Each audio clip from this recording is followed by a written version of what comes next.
আমরা কোরবানি করি যে আল্লাহকে খুশি করবার জন্য, সেই কোরবানি করার পর আমাদের দায়িত্ব জ্ঞানহীনতা বা আমাদের দায়িত্বহীন কোনো কাজকর্ম, এটি যদি আল্লাহর অসন্তুষ্টির কারণ হয়, তাহলে সেক্ষেত্রে এই কোরবানি অর্থবহ হলো না। আজকাল দেখা যায় অনেকেই যেখানে সেখানে পশু জবাই করার পর পশুর যে রক্ত সেটা ভালো করে ধুয়ে পরিষ্কার করেন না, বরং রাস্তাঘাটে পশুর রক্ত পরবর্তীতে পড়ে থেকে শুকিয়ে সেখানে প্রচণ্ড দুর্গন্ধের সৃষ্টি হয়। সেখানে মানুষের অসুস্থ হয়ে যাওয়ার মতো, অস্বাস্থ্যকর পরিবেশ তৈরি হওয়ার মতো অবস্থা সৃষ্টি হয়। তো এটা অবশ্যই গুনাহের কাজ, কোনো ইমানদারের জন্য এটা জায়েজ নয়।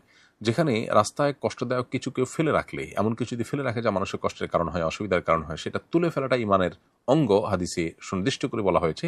সেখানে নিজে থেকে মানুষের চলাচলে বিঘ্ন সৃষ্টি করা, দুর্গন্ধ সৃষ্টি হয় এমন কোনো কাজ করা রাস্তায়, এবং দিনের পর দিন, মাসের পর মাস এটির দুর্গন্ধ মানুষের কষ্টের কারণ হলো, অনেকে অসুস্থ হলো, তাহলে সেক্ষেত্রে সন্দেহাতীতভাবে এটি গুনাহের বিষয় হবে। অতএব কোরবানির পশুর বর্জ্য, এমনকি মলমূত্র, রক্ত, তার বুড়ির যে ময়লা, এগুলো অবশ্যই আমাদেরকে যথাস্থানে ফেলে দিতে হবে, যাতে মানুষের কষ্টের কারণ না হয়। কোরবানির আগে এবং কোরবানির পরে আমাদেরকে এ বিষয়ে যথেষ্ট দায়িত্বশীলতার পরিচয় দিতে হবে, না হলে আমরা কিন্তু আল্লাহর কাছে গুনাহগার হওয়ার সমূহ আশঙ্কা আছে। অতএব একজন মুসলিম হিসাবে আমরা কোনো মানুষের কষ্টের কারণ হব না।